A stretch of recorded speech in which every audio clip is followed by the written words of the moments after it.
If you've seen my previous video, you'll know that this table is actually hollow and has a high power PC built into it. This was done to be super minimal and also hidden, and it works really well. However, the game is given away completely by the monitor, and you can instantly tell that this is a computer setup. However, this monitor isn't actually plugged in, and that's because it's not the monitor I'm going to be using. Oh no, this is the monitor. How cool is that? And in this video, I'm going to be showing you exactly how to build one. Not only is this perhaps one of the most interesting desk setups you can have, but it results in a workstation that's incredibly elegant and versatile. With a gentle push, the monitor can vanish from view, leaving a clean and clear work area, blurring the lines between furniture and technology.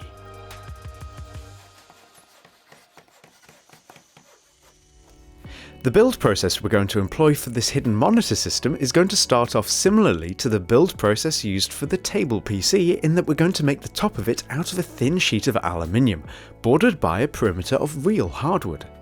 Just like the PC project, the hardwood needs to be cut at 45-degree angles using a miter saw, after which they can be screwed in place permanently to the aluminium with some countersunk wood screws.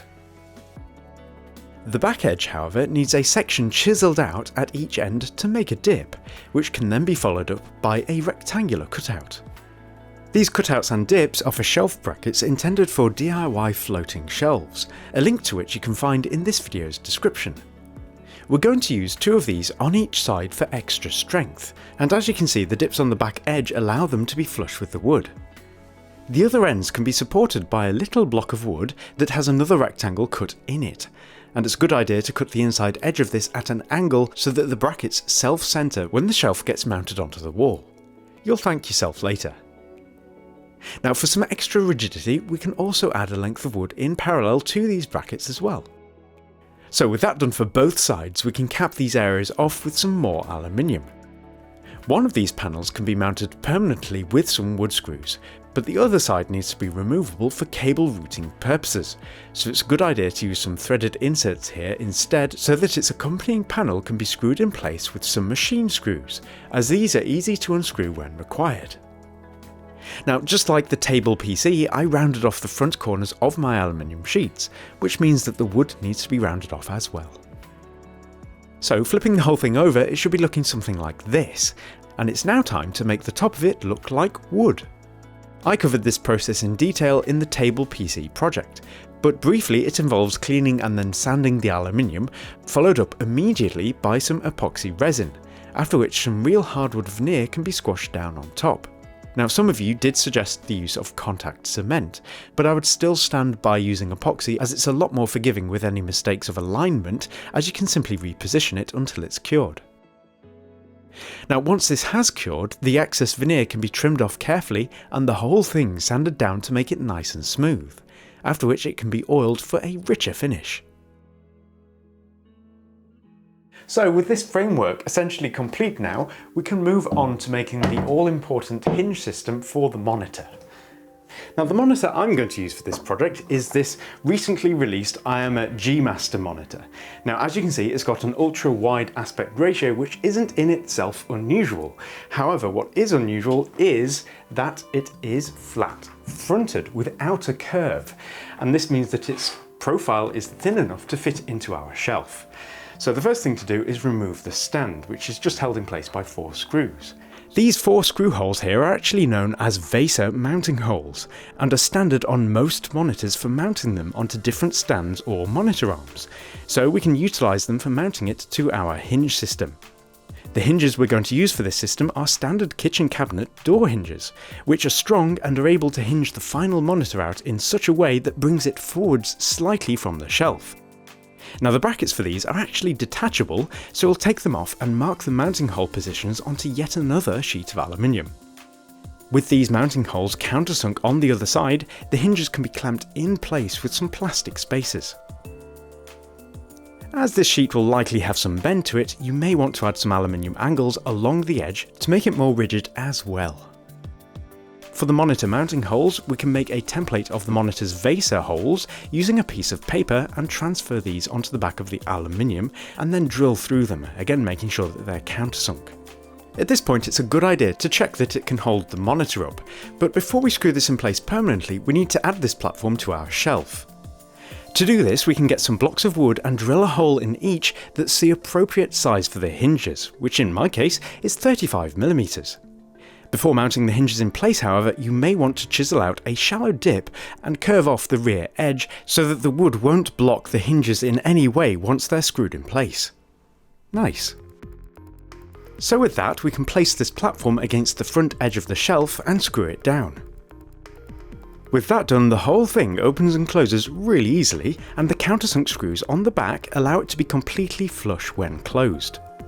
One really important thing that we do need to make, however, is a catch that will hold it at 90 degrees when open. And to do this, we're going to use, you guessed it, a few pieces of aluminium.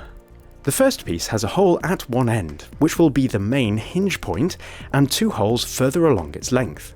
These extra 2 holes are for mounting it to the second piece, which as you can see has 2 matching slots for the holes, and a final anchor point at the end. With some nuts and bolts loosely keeping these pieces together, they can slide back and forth quite easily, and this will prove very important for our 90-degree support catch to work properly. After mounting the remaining piece to the main hinge point, the end of this final piece can be screwed to the top edge of our opening platform. Even if you use locking nuts for all of these joints, by the way, you may still want to add either thread lock or superglue so that they'll never work themselves loose. The last point that needs to be joined up is the anchor point hole, which I simply screwed to an aluminium angle, which was then in turn screwed to the back edge. As you can see, this system allows the catch to flex to a 45-degree angle in order to support the platform.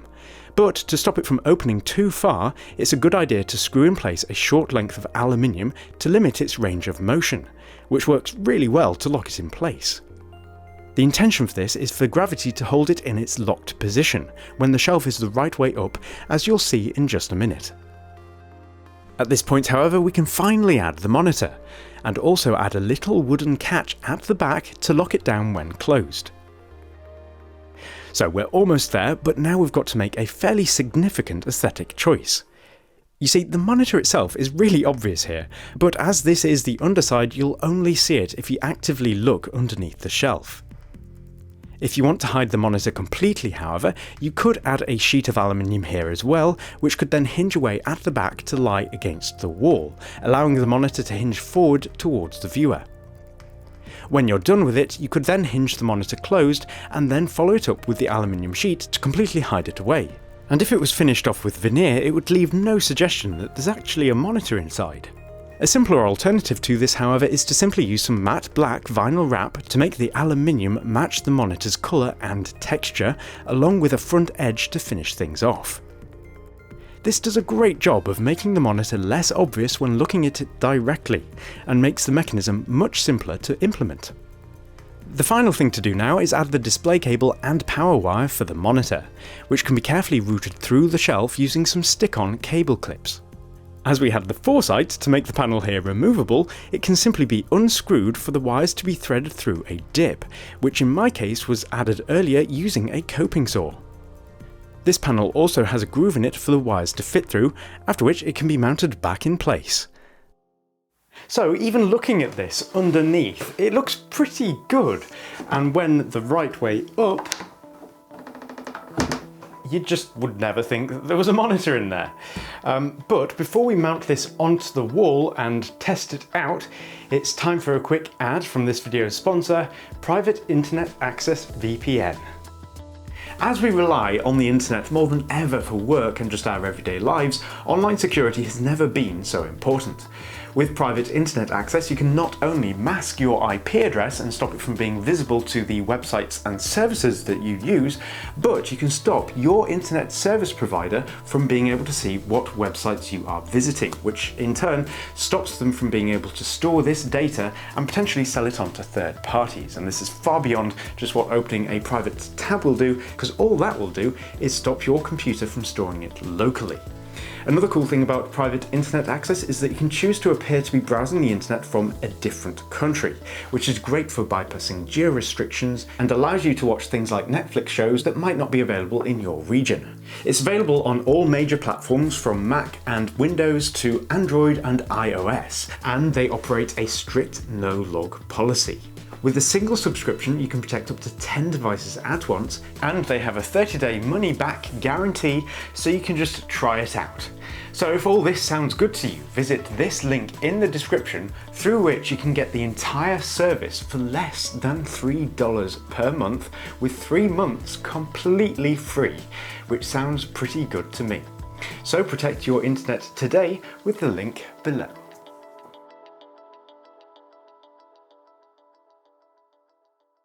Now, as this is really rather heavy, we need to make sure that it's mounted very securely onto the wall. Now, as I mentioned earlier, we are primarily going to be using floating shelf brackets for this, but even on a brick wall like this, these aren't really going to be secure enough for my tastes, so we're going to be following it up with something else in just a minute. But to mount these onto the wall, it's a good idea to use a level to make a line where you want the shelf to be, giving a reference mark for the position of the shelf brackets. Then, with a drill on hammer mode and an appropriate masonry bit, the holes for the brackets can now be made. I like sticking a little bag underneath the drill to catch most of the brick dust here, as it's pretty hard stuff to clean off the carpet. With these holes successfully drilled out, they can now be followed up by some good quality roll plugs that are suitable for brick, although do keep in mind that you'll need to push these past any plaster so that they get a solid grip when the screws are added. So with these successfully mounted in place, I'm actually way more confident in their ability to hold up the shelf without any extra help, and this is purely down to the solid brick wall. However, if you have a wall where there's plasterboard and then the brick, you will definitely need to use an additional external bracket for each side as well. The ones I have here are actually similar in aesthetics to the original table PC's legs, and they were made custom for me by a chap called Joe. And I've placed a link in the description if you'd like to buy a set of these yourself as well. But for now, I think it's about time we mount the shelf in place. Now, this is a 2-person job, so don't try and do this yourself. However, I'm a solo crew and there's no one else around to help me, so I have to. Oh, that was actually easier than I thought. Not bad, look at that. Now, before doing anything else, it's very important to lock the shelf to the floating brackets so that it doesn't slide off. Now, although the shelf itself looks absolutely brilliant, what doesn't look brilliant? The wires. They look really obvious. Now, ideally what you do in this situation is chisel out a groove in your wall, put the wires inside, and then plaster over it and then repaint it. And it would just make them disappear, and it would be just a shelf and nothing else, and that would look fantastic. However, I realise that not many of you will actually want to chisel grooves in your wall, so what we're going to do instead is disguise them. There are plenty of ways of doing this, but my favourite is to use draping plants like this ivy to cover the wires. Mine is just a baby at this point though, and not long enough, so I followed it up with some extra bits from outside and a fern at the base. This doesn't look quite as good as it will do once my ivy has grown properly, but once the desk is in place, followed up by all of the extra bits and bobs, it still successfully distracts your eye, resulting in the wires being a lot less noticeable. So much so, in fact, that if you didn't know otherwise, there really is no indication that this is anything but a set of furniture.